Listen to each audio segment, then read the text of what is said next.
presenter. Hi, everybody. Thank you for joining us today for our Monday afternoon webinar series presented by Corwin. I'd like to first go through a quick housekeeping slide to let you know about our upcoming webinars for the rest of February and into March. We have, if you could please advance the slide. Sorry. No problem. Okay, thank you. And our next webinar is in 2 weeks with Tanya Ward-Singer on EL Excellence Every Day, 6 Essentials to Raise EL Achievements. And in March, we have Kathy Lassiter, who is the author of Everyday Courage for School Leaders, presenting a webinar on courageous leadership, developing the practices to lead and teach in our nation's schools. So please join us for those free webinars as well. You can sign up at www.corin.com/webinars. Now, I would like to welcome Diane Sweeney, our presenter for today, who will be talking about student-centered coaching, the moves. Diane is a national consultant, has been a national consultant since 1999, and she is the author of several Corwin best-selling books on student-centered coaching. She developed the student-centered coaching model in her practice in Denver, and has been consulting nationally on student-centered coaching for many years, and is well respected in the field of instructional coaching. And so we're very lucky to have her today, with us here today, out of her busy schedule. So thank you very much, Diane, for joining us and for preparing this presentation for our audience. So with that, I'd like to welcome Diane Sweeney. Thank you, Charlene. It's great to get to connect with all of the folks out in the world and interested in coaching. And I'm looking forward to this afternoon because it'll give us a fun opportunity to kind of dig into some of the core practices for our work and think about one of the most important things I think when it comes to coaching is being really careful about measuring our impact. So those are our outcomes for today. We're going to be really thinking about what does student-centered coaching look like in action. That really connects to the book that is titled Student-Centered Coaching, the Moves, because it really is about those coaching moves we use that are really about moving learning, moving student learning and moving teacher learning. And I think that's the holy grail for coaching. And so that's a big part of today's webinar. And the second outcome around measurement of impact. We really can't just kind of spray and pray and hope that our impact is somewhere in the weeds of our work. We really have to design our work in a way that truly creates the, I guess, surety that coaching is directly impacting teaching and learning. And so you'll learn a little bit today about how we approach that. And in fact, that's one of our main drivers of our work. So it's not as if we tack that on at the end, although that's the last topic for today. It's really a designing factor through everything we do. So when I started coaching in Denver, I had not a lot of structure to follow. And so these big ideas really came from a lot of mistakes I made along the way, honestly. And I'm always pretty honest and upfront and transparent about the learning curve I was on as a coach in those early years. And when I became a coach, I was in Denver public schools, and I didn't really have anybody to lean on. There were no books on coaching out yet. There was no model for coaching. Coaching wasn't even called coaching back then. And so rather than, I guess, struggle along the way, I tried to really pay attention. Well, I was struggling, that's for sure, but I was trying to pay attention to what was working and what wasn't, and changing my approach as I went so that I could make sure that I didn't make the same mistakes over and over and over again, because it was hard enough to make them once. So why keep doing that?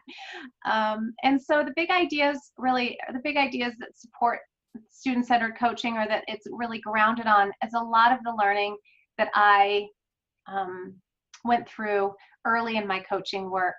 And I learned pretty quickly that we could not we cannot make coaching about fixing people or fixing teachers.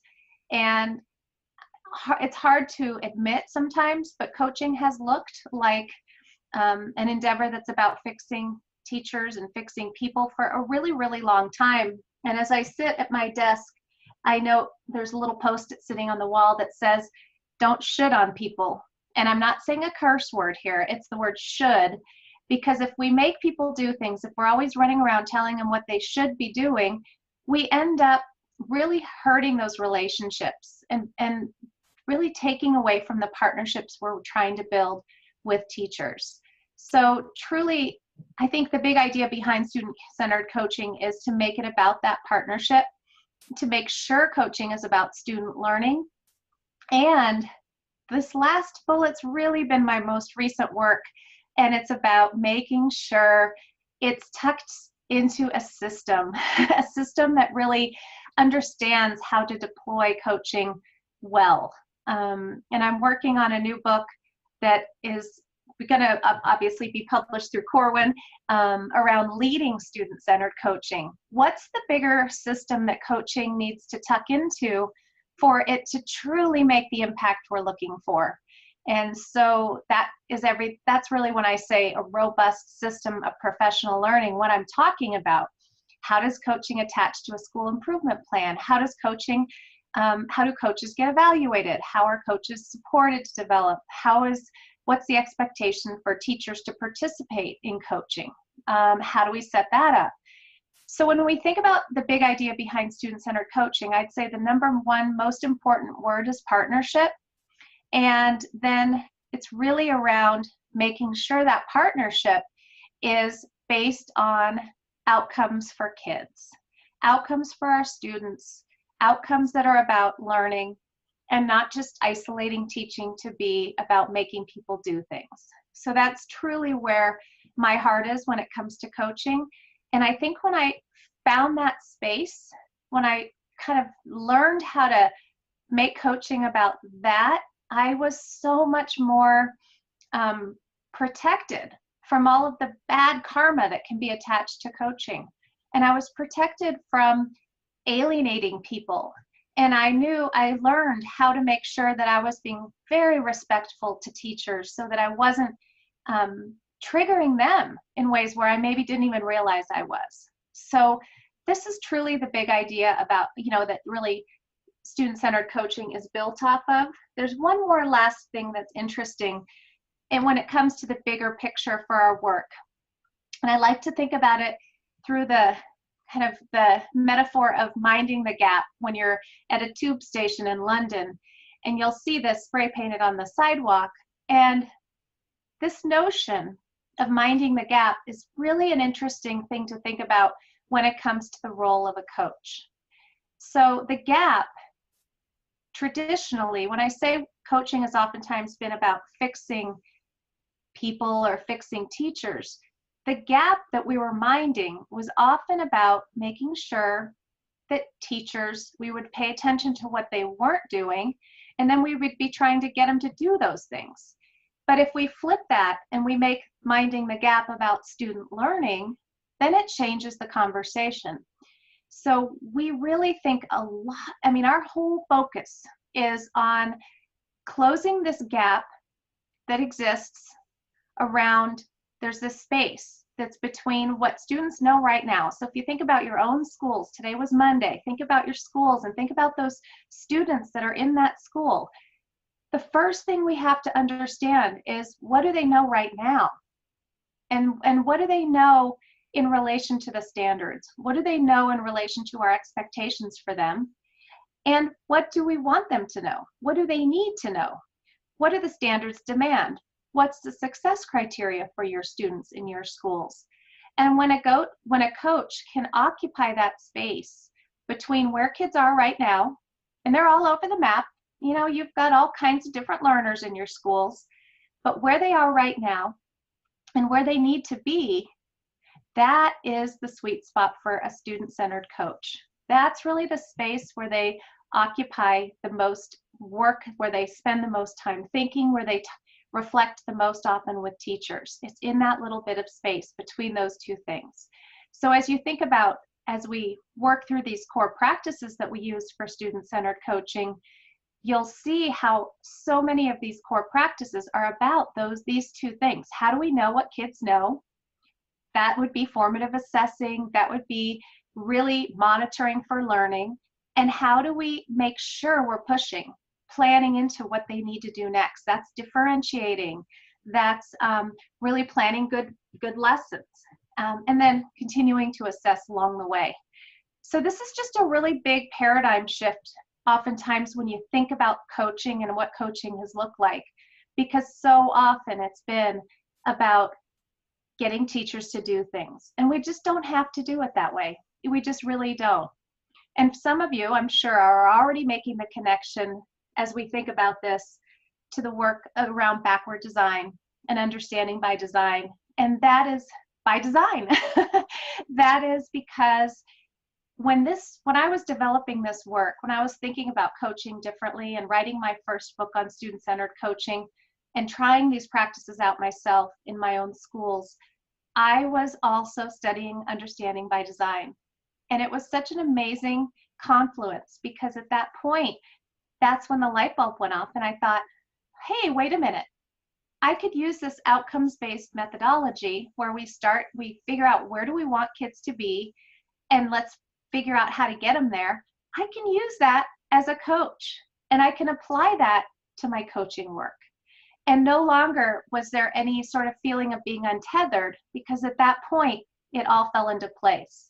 So all of these practices are informed by the work, by the understanding by design work of Wiggins and McTighe. And I just want to shout out to that work, because that work has been shaped me dramatically.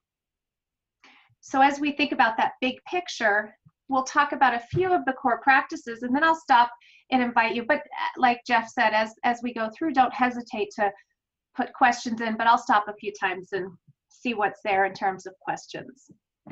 So we have 7 core practices for our work, and I'm going to focus on the first 6 of those core practices today. And the first core practice is around structure. And what we've learned in our work is you just can't go deep without a structure. And so there's all kinds of different experts in coaching who have all different kinds of cycles and structures, and sometimes the cycles look one way, or other times they have different components. So I wanted to introduce to you what our coaching cycles look like, and while I share that with you, give you a little bit of the intention behind the structure. And it's nice to start with structure because it gives you something to kind of organize around. And then we'll come back to this notion of this structure at the end of the webinar when we revisit the idea of how we measure our impact. So most of a coach's work, I believe, should be, I use the word should, I shouldn't use that word. But most of it, for a student-centered coach, traditionally, most of the work is in coaching cycles. So we try to aim for about 4 coaching cycles, maybe 3 going at one time simultaneously.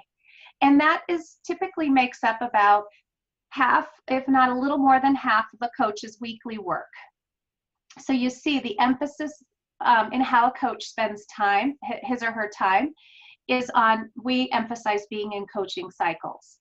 And the reason for this is where you go deep. This is where your work really is, you're at the implementation level, and you're not running from meeting to meeting and wondering, wait a minute, how is this going to connect to what I'm doing tomorrow?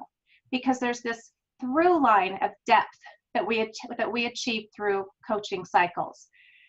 Coaching cycles aren't only with individuals. So you might have a few with, we'll talk about that in a second here, but just know that having a few, 3, maybe 4 coaching cycles going at one time is a pretty awesome kind of caseload, let's say, of coaching cycles. So the components, or the big picture behind this, is that typically a coaching cycle is 4 to 6 weeks in duration. And the intention behind that is because we really like to attach coaching cycles to a unit of study, to some bit of content, because we're really trying to make sure that we're coaching into the academics that are, demanded of kids. So most units of study are about 4 to 6 weeks long. Thus, our coaching cycles are about 4 to 6 weeks long. In my original book on student-centered coaching, I think I had a little bit longer duration, but we've tightened that up over the years because we're really trying to align with units of study. And a coaching cycle will have a minimum of 1 co-planning session per week. And 1 co-planning session per week is really a 40-ish minute long conversation. And we'll get at some of the core practices we'd use in that planning conversation in a few minutes. But 1 is a minimum because we want to make sure that, you could have very many check-ins along the way in a week, but we want to make sure we have 1 robust planning conversation. Coaching cycle includes usually 1 to 3 times per week for coaching to happen in the classroom. And we oftentimes refer to this as co-teaching. And this 1 to 3 times per week, we want to see the coach actively involved when the classroom instruction is happening. That can be an awkward, kind of odd feeling sometimes for coaches, so we'll break that down in a few minutes with some moves that you can use when you're in the classroom. And like I mentioned a second ago, a coaching cycle can occur with groups, pairs, or individuals. I think if you get more than 3 people in a coaching cycle, it can get kind of cumbersome and challenging. It becomes more challenging to facilitate. But groups, pairs, or individuals, think broadly about who you would do coaching cycles with. We try to avoid only doing them with teams. We like to let the teacher choose. Hey, if you want to do a coaching cycle with your team, that's great, but you may want to do it yourself, or you may want to do it with your mentor, or you may want to do it with the person that you always plan with anyway. So we like to leave that decision up to the teachers. And then, like I said, we like to align those coaching cycles with a unit of instruction. Typically, it would be, for example, maybe solving word problems using the most efficient strategy could be an example. And so we know that that's the unit we're on, so we're going to go after that. Or it could be narrative writing. We're going to go after that. So that's kind of the down and dirty for coaching cycles.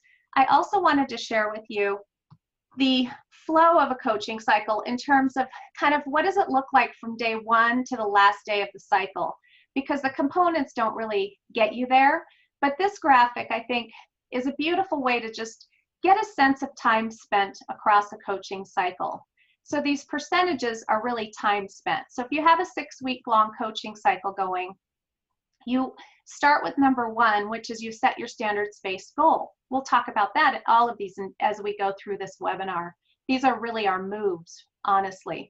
But so the first conversation is, what's our goal going to be for this coaching cycle? And that's a very short conversation typically. It can be a rigorous conversation, but it can be short.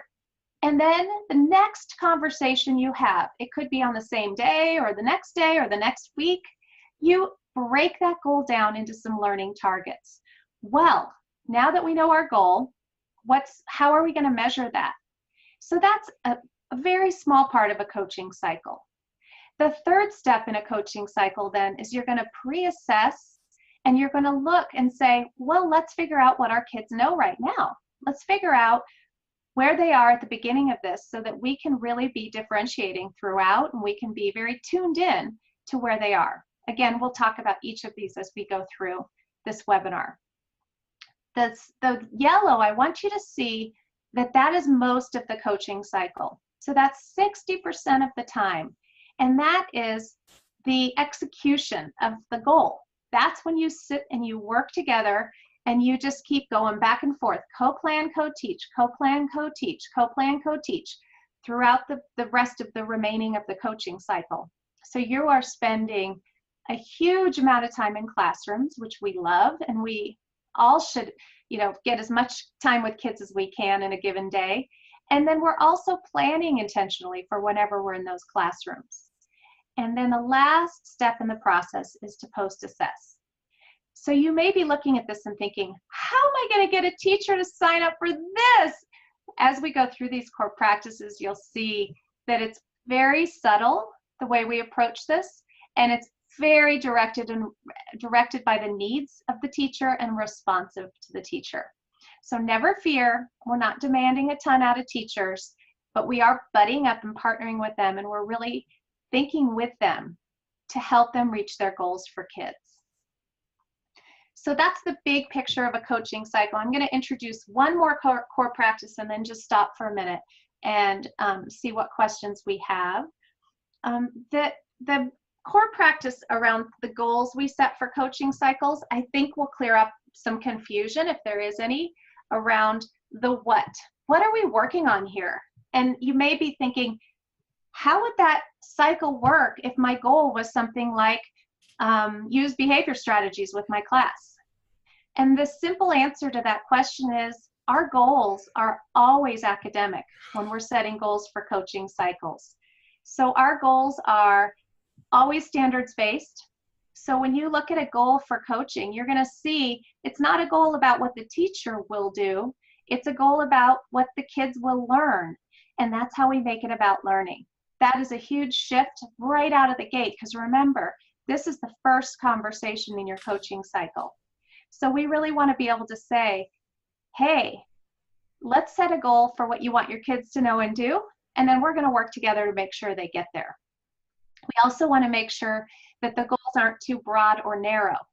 They have to be something you can achieve in about 6 weeks. We also want to make sure that the goals are something that the teacher really cares about. It can't be something that's secondary or unimportant. We can't tell people what their goals should be. We have to say, hey, what do you really want your kids to know and do here? And I'm here to help you get them there. And then we obviously want them to be rigorous and super relevant to the learning that they're, and to the standards. So we don't want to coach around dumb things. We want to coach around something that's really important for kids, something that really will make an impact on their learning. So we can walk away and say, wow, they can write an essay now and they've never been able to get there before, or whatever it is you're trying to work towards. So that's our true focus and how we really organize ourselves around learning. And we'll also hit on the teaching side, but learning is our focus here. So I'm going to stop there for just one brief moment and see kind of where folks are with their thinking. Jeff, do you have any questions? Yes, I do have questions for you. Let me get those out right now. There's quite a few. The first one, do you have any suggestions for working with administrators to help them understand coaching as a partnership and not evaluative? Well, that's why I'm writing a whole book on the subject. So yes, I definitely have a lot of ideas on that. But the first step is to get clear on your model for coaching, and to get clear on the fact that there is a different way to approach coaching, and to give principals a little bit of a break and help them understand that, you may have always thought about coaching as, we call it teacher-centered, when it's all about the teacher and just refining the teacher. There's another way we could think about it. There's this other way to approach it. And to get real clear from the get-go on how, what it can look like. So stay tuned. That new book is coming out in June, and it's honestly written to answer this question. So, sorry to pass it off, but it's a lot to tell you on that one. Here's another one. What is the best strategy for dealing with teachers that just want someone to tell them what they should do rather than valuing the process of learning? That's a great question. I hear this question often, and I think that a lot of times teachers aren't honestly asked, what do you want your kids to know and do in the next month in your math class, or in your biology class, or in your language arts class? And one of the best ways to turn it around to learning, in my opinion, is to bring out the standards. Bring out the standards and say, hey, if we're going for this standard, let's talk about that. And let's figure out how we can partner to make sure we get the kids to that point that you're trying to get them to. So I think we have to be pretty strategic in how we ask questions, and we have to continually put it back on the teacher and say, tell me what you want your kids to know and do. Let me help you get them there. But we got to construct this together, because you know your kids better than anybody else. And if I came in here and just said, do what I do, and I didn't know them, that would be a sure fail. So I think you just have to really work hard to help teachers understand your role as a coach is to help their learners. And sometimes teachers don't understand that, just like principals don't. So sometimes there's just confusion about why there's even a coach in this school. That's honestly a lot of schools nobody even knows. So I think I would just really push it back to, what do you want your kids to know and do here? How about one more short one, and then I'm gonna. Sure. Yep. Here's one that came up from a few different people. Should goals be set for the year or for the cycle? Oh, that's a good, very specific. A few people asked that, so I want. Okay, yeah, that's a great question, and it's pretty straightforward in the sense that when I say a goal, I'm talking about a goal for a coaching cycle. So that's why it has to not be too broad or narrow. One thing that I took off of this slide is, and it's not a SMART goal. And I don't have anything against SMART goals. Somebody thought I had something against SMART goals, and I don't. But those are year-long goals. Those are really big, meaty goals that have to be measurable. These are goals that are much more around what do you want, like writing an personal narrative that tells a small moment from my life. Something like that is the kind of goals we're looking for.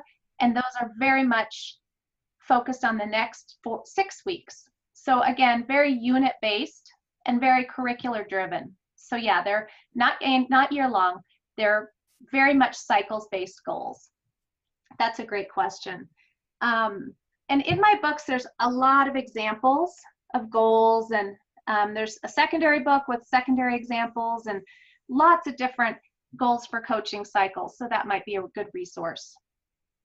I'm going to move forward because it's so connected to the goals notion, which is this idea of the learning targets piece of it. So what we do is, when you have a goal for a coaching cycle, like we were just talking about, then you have to unpack that goal, because otherwise there's no there. You don't know what the expectation is. And so for our, being that it's the next step in our process, we set the goal. Let's use the example of writing a personal narrative that shares a small moment from my life. Let's use that as an example. What we're going to want to do is break that down and figure out unpack that and figure out what is that going to look like then. So typically our learning targets will have about 5 learning targets that live underneath a goal. I'll show you an example at the end in a little bit, so you'll see what this looks like.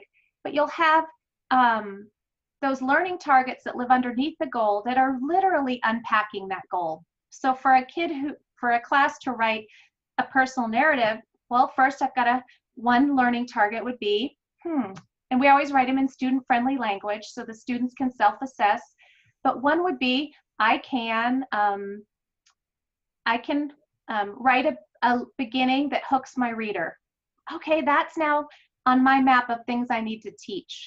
And so we would work with the teacher on that. Another learning target could be, I can integrate, or that's too fancy, but I can include different characters in my story. Or the next could be, I can come up with a structure for my writing. Or I can include a beginning, middle, and end. Or I can include dialogue if that was in the standard. So the learning targets are essentially the goal unpacked. We use that for assessment. We use it for students to self-assess. And we try to make sure they're really rigorous. We try not to have a bunch of skills only. We want to have a little knowledge, a little skills. And again, I'll show you an example from a math coach in just a second.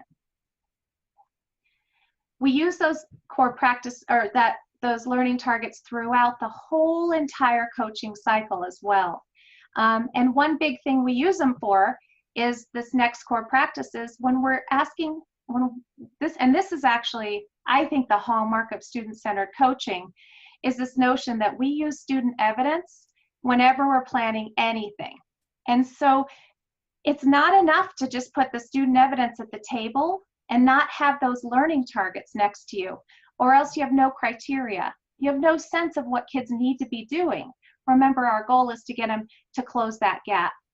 And so what we do is we really try to take that student evidence, to put that on the table, and I'll give you some examples, but to make sure that it's being compared to the targets. What do we really want kids to do here? And so when we plan, we usually have a stack of something at the table. And this is really drills, this is the time this really shows up, is during our co-planning sessions. And so we want to be continually formatively assessing. That's one big piece here. That's best practice. So for us, the student evidence doesn't tend to be tests or STAR data or Ames web data. It's anecdotal and descriptive. It's something where the kids did something interesting to show what they know. So we can look at it and we can really say, hey, I'm a teacher and I'm a coach and we're sitting down together. Let's see what the kids just did before we make any instructional decisions. And we just don't use summative assessments for this purpose. It's much more formative based is really what we're trying to get at when we use the, when we're trying to think about what student evidence would be most useful. And we use, this is a kind of a laundry list of things we use.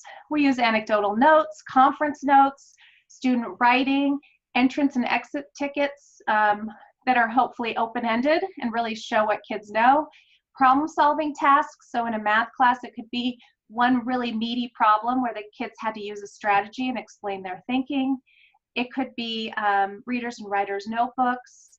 The point is that we always have something that really shows us where kids are before we go anywhere next. And that's, again, really based on a backward design mentality. And that's really was my first move when I tried to push myself into a student-centered coaching space. The first big move I made is starting to use student evidence at the table. And when I did, it changed everything. And if you don't use student evidence, you slip very quickly into conversations that are much more about, how do you think the lesson went? What could we have done differently? And that's just not outcomes-based for kids. It's much more, that then is really isolating the instruction. So this is a huge lever. If you didn't implement the whole coaching cycle, just pushing this into your conversations can make an enormous difference in your coaching work. Then, as I was sharing with you earlier, sometimes it can be a little bit awkward for what a coach does when they're in somebody's classroom. And when I was a new coach, I felt like I was almost sneaking around somebody's bedroom when I was going in. It felt so private. The space was so intimidating for me, and I didn't know what to do. So I kind of sat in a stool in the back of the room, and I wasn't sure when to say anything. And a lot of times I let a lot go instructionally because I just didn't want to be insulting, and I didn't want to interrupt. And so in the book, Student-Centered Coaching, The Moves, we have a huge focus. In fact, I think it's 3 or 4 chapters in that book alone are on what we can do when we're in classrooms to up the coaching that's happening. And this is one of the things in that book that I was most excited about. And again, we have chapters on a few of these, on the, most of these different co-teaching moves. There's also video links in the book that show you what it looks like when they're in action. So noticing and naming is the first and probably most commonly used move when we're in classrooms. And I have to say real quick, you wouldn't do any of this stuff without talking it through with the teacher, or else it could be really awkward if you're sitting there, if you just start doing this stuff without setting up a norm for it.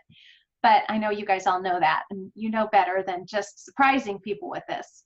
But noticing and naming is simply a strategy where you collect student evidence when you're in a classroom.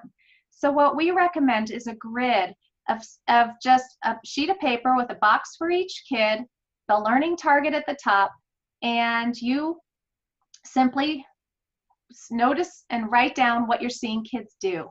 And we do it in a way where we are respecting kids. We're not writing down what they're not doing. We write down what we see them doing. So it may be that you lean over and you go, oh, that kiddo's using an interesting strategy to solve this math problem. I wouldn't have thought of doing it that way, so I'm going to jot that down. Or, oh, that kiddo just spent 20 minutes writing independently when she hasn't done that before. Or, ooh, this student is working independently, and that's an amazing thing. So it could be behavioral, it could be academic. The key is that if you're taking notes when in a classroom, it's powerful and really important to take notes on what the kids are doing. I think we all need to kind of cut out the taking notes on how the lesson is going. And I did that myself early on, and it really blew up in my face more than once. I no longer will do a double entry diary where I write down what the lesson included and then try to talk to the teacher about it later. Rather, I use noticing and naming, and I focus my note taking on what the kids are doing. And then when I sit down with the teacher, I have all of this rich thinking to share back, and the teacher hopefully is also doing this. Most of our teachers walk around with their own clipboard, and they do the same thing, which when you think about it, wow, we just upped the ante big time on the formative assessment that's happening, which is a win in my book. Thinking aloud means that strategy is really kind of stolen from the research in metacognition, and it's really around thinking aloud with the teacher back and forth throughout the lesson. There's too many times we let things go, and so what we want to do is create space where we can pull aside and have a little sidebar, and we can say, hey, did you notice this? What are we going to do?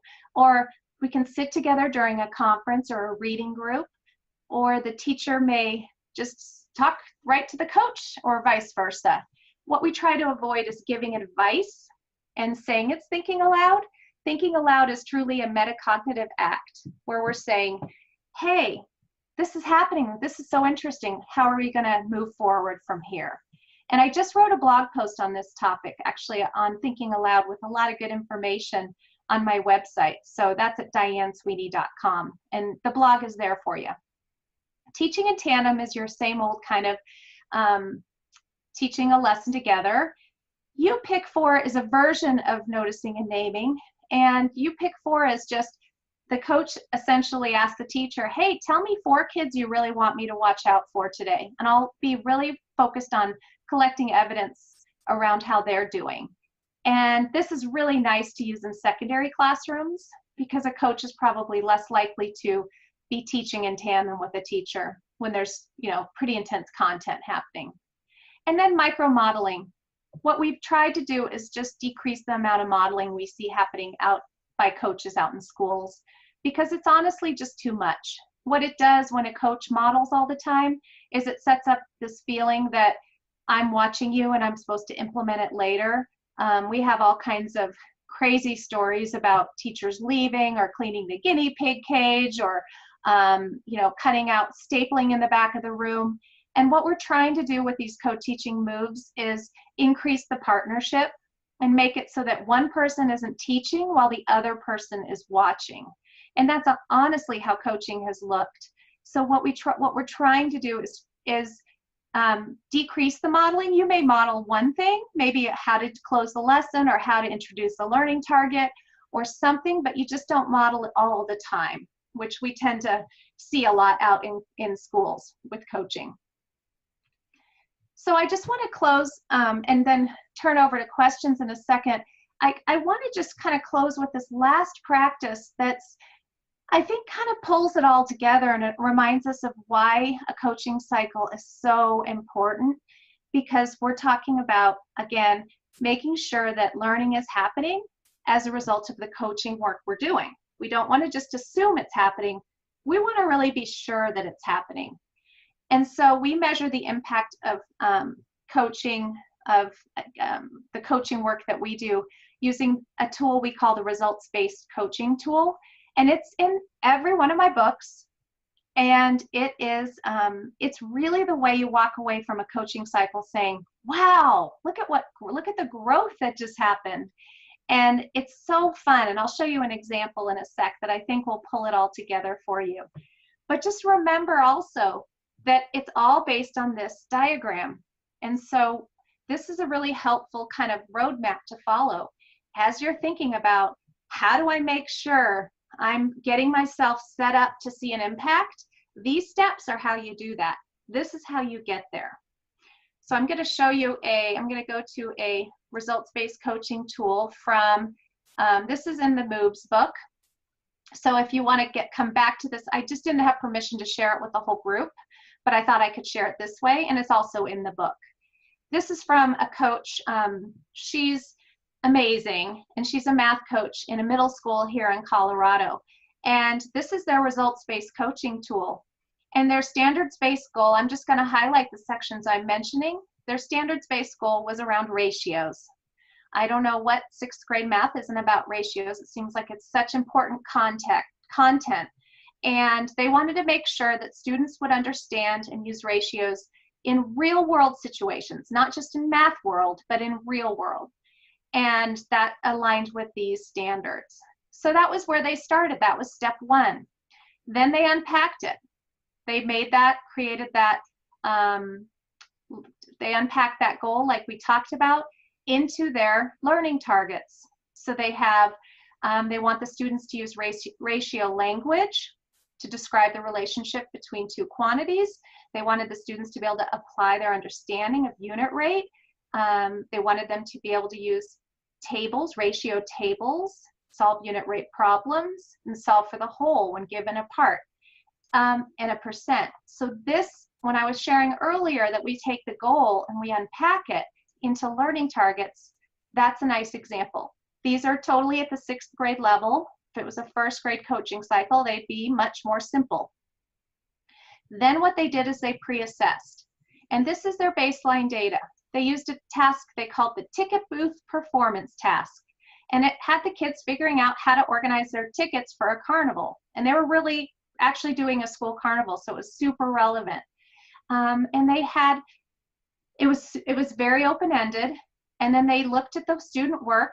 It was a really challenging problem, and they looked at their work and they compared it to the targets. And they said, how are kids doing against these targets? And what they found is what we'd expect is that most couldn't do it yet. And that's okay, because this is the content for this grade level. So they got some data out of the very front end of their coaching cycle, which is why we try to pre-assess. But what we want to do is we want to make this pre-assessment totally aligned with the learning targets. So first you figure out your targets, then you figure out, and this is all done in relationship with the teacher. You sit together and you figure this out. Then once you have your targets, then you're like, hey, what can we have the kids do that would show what they know? And it's usually doesn't feel like an assessment. It's usually just a great, something that you put in front of kids that's open-ended that kind of captures their thinking. And then all you do is just sort it into these. For them, they did 3 piles and they got this data. So we consider this data. And I think this is actually rich data. It's certainly qualitative, but it's certainly rich. So then these are the instructional practices that the coach and teacher went after throughout this whole coaching cycle. And so they had, the teacher was using data to plan groups. She was getting the kids to reflect more often, getting the kids to unpack the learning targets.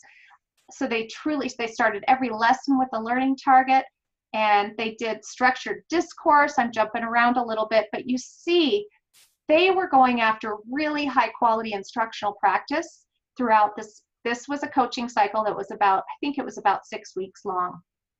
And so this is the stuff they worked on as they went. They didn't name all these right in one day, but later the coach just kind of kept notes.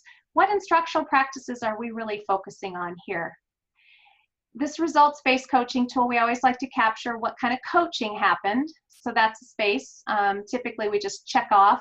Again, there's templates for this in my books, so you can always just find that. I also have links to it on my blog, so you can find it there. And there's links to Google Doc versions of this.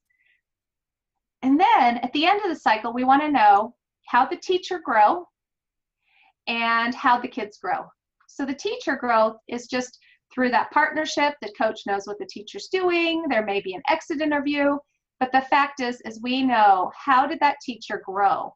And these are all the things in her coaching cycle that Heather, who's the teacher, really identified as her new go-to practices. And she really changed as a math instructor as a result of this work. She changed dramatically.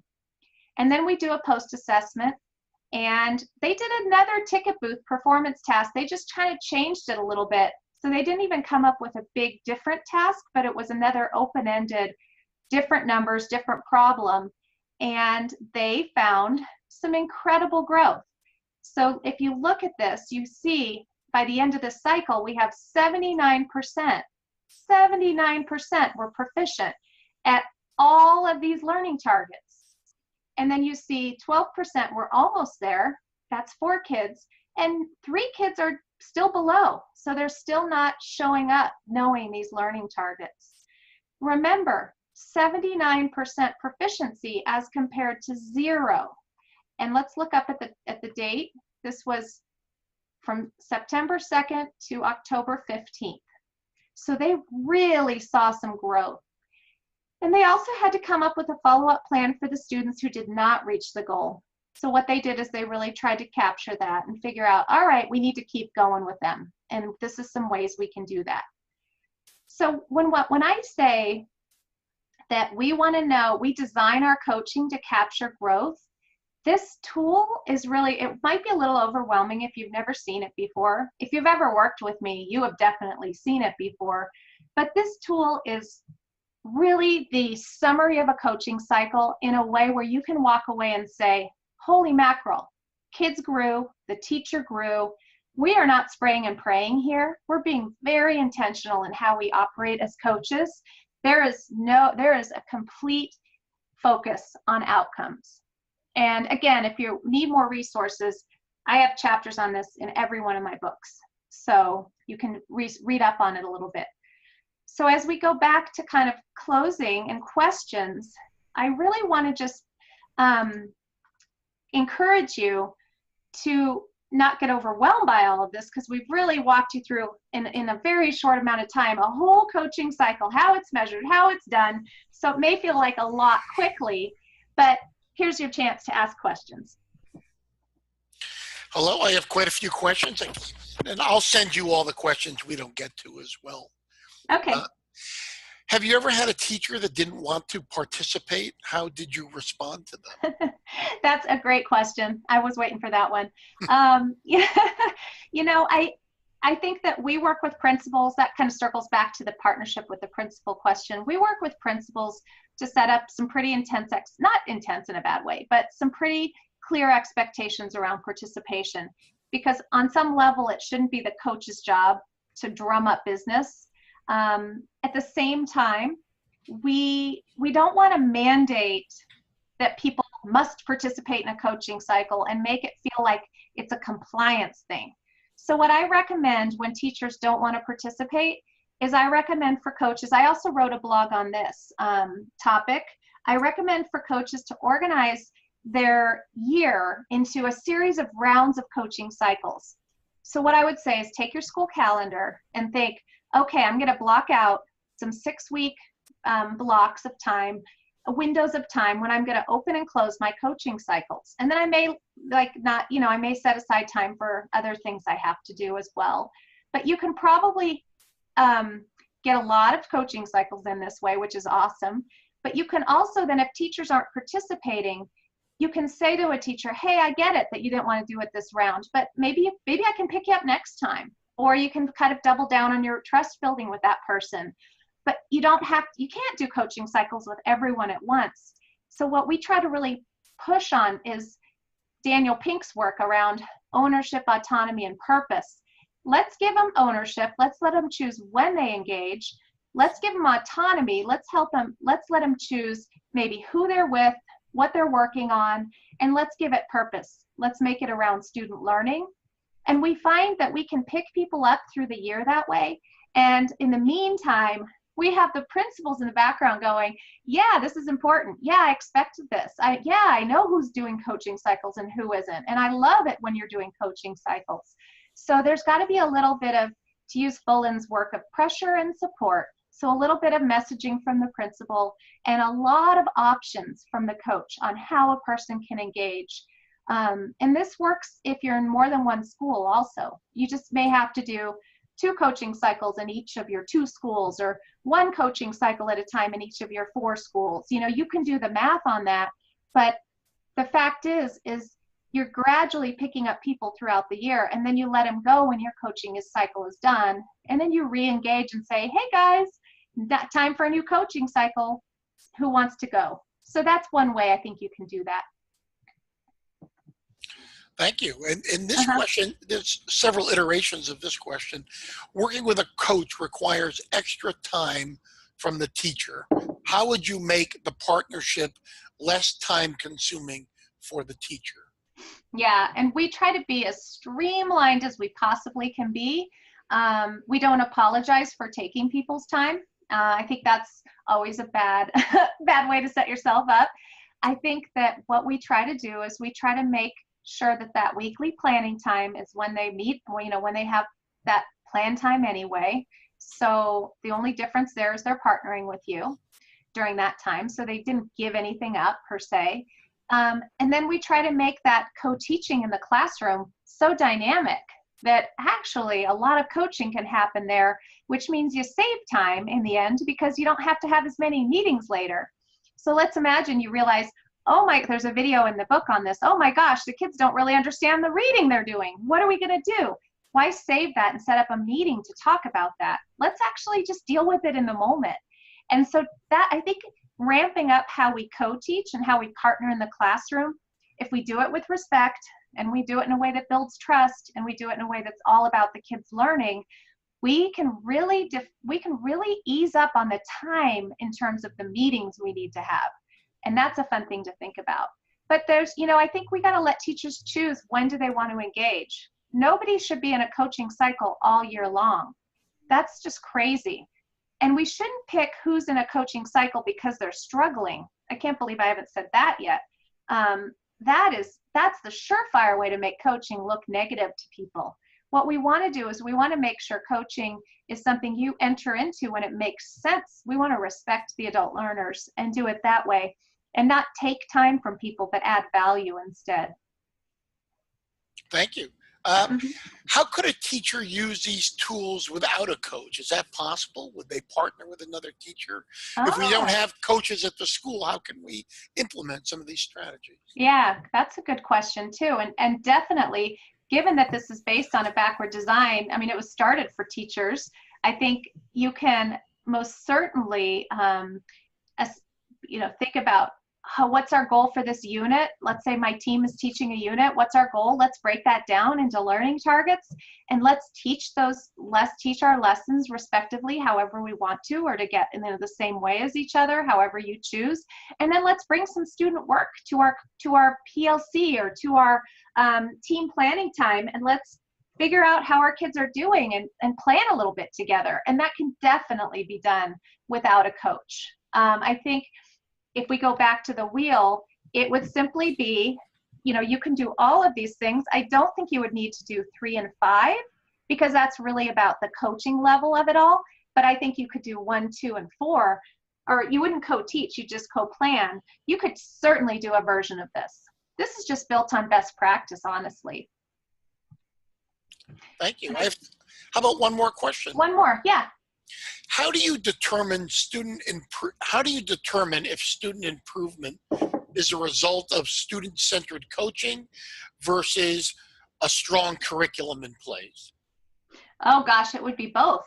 I don't think you can isolate that it's one or the other. What we found is that a cruddy curriculum is a really hard place for student-centered coaching to thrive because the curriculum holds back the coaching.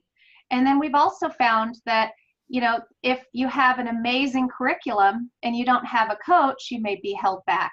So I wouldn't say that it would be important to necessarily isolate one or the other. I think you want to look at it as both going together and both being necessary because you can't really have one without the other.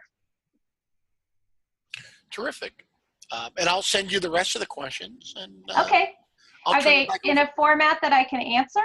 Yes, yeah? I will definitely do that for you. Okay, thank you. You're welcome. All right. And See, once, Diane, we send you the questions, if you want to respond to them, we can also post the responses on the Corin Connect blog and let everybody know when that blog post is up so that you can see if your question was not answered during the live webinar, then you could definitely check out Diane's response on the blog. That sounds great. Okay, great. Well, and thank you. Right. I want to, before Charlene, I just want to thank everybody for hanging in there and staying through the webinar. And I hope this was helpful. So I appreciate being here and being with all of you tonight. Yeah, thank you, Diane. This was a great overview of the student-centered coaching model and the key moves for instructional coaches. So thank you very much for the information. I do want to let everybody know that this webinar is being recorded, and we will send you a link to the recording later this week via email, as well as share the slides, Diane's slides, so that you have that as a reference and takeaway after the webinar. If you'd like to learn more about the student-centered coaching model, you can check out Diane's books from Corwin. Her latest book is Student-Centered Coaching, The Moves, which details the specific coaching moves to use before, during, and after lessons. And some of these moves were covered today during today's webinar. If you're looking for a deep dive into student-centered coaching, you can check out Diane's foundational books, Student-Centered Coaching for grades K-8. And then there's also student-centered coaching at the secondary level for high school. And that includes, each book includes grade relevant examples. As a thank you for attending this webinar, you can get a 20% off discount with the promo code there on the screen from Diane's book. And we'll also share this promo code out via email after the webinar.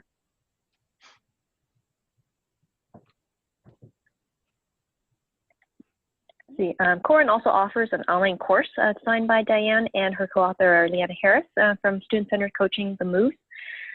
This course can help you develop and practice some of your student-centered coaching moves. It includes videos of Diane and Leanna, and as well as videos of coaching in action. There's classroom footage and there's practice exercises.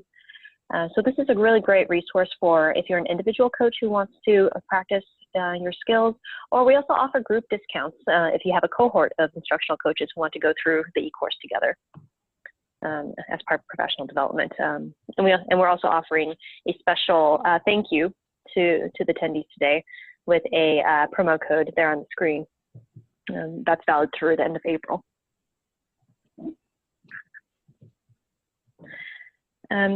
If you want to catch Diane, she will be in St. Louis later this spring in June. Diane and a couple of other Corin authors will be hosting the two-day Student-Centered Coaching Institute.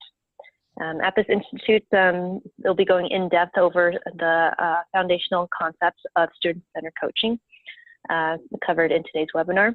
And there's also a separate leadership strand for school and district leaders to help you develop your understanding of leading a coaching initiative. And so, you know, this event is perfect for coaches as well as school and district leaders. So feel free to, we invite you to join as a team. You can register at www.corin.com/Missouri SCC.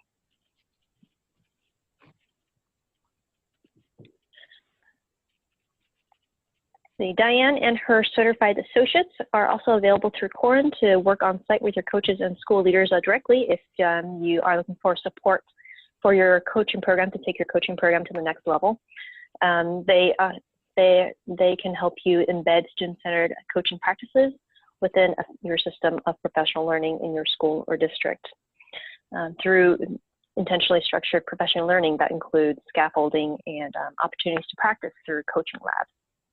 So for more information, you can reach out to Corin or visit our website at www.corin.com/student-centered coaching for more information. And that brings us to the end of today's webinar. I want to thank everybody for joining us today, and especially thank Diane for the wonderful presentation. And our next webinar in the series is with Tanya Ward-Singer on February 26th at the same time, 3:30 Pacific, 6:30 Eastern. And Tanya will be discussing EL Excellence Every Day, 6 Essentials to Raise EL Achievements. You can sign up at www.corin.com www.corinth.org/webinars. Thank you so much, everybody, for joining us today. My name is Charlene Maher on behalf of Corinth, and we would like to thank you for your attendance, and we look forward to seeing you at a future webinar. Thank you so much, and have a good evening.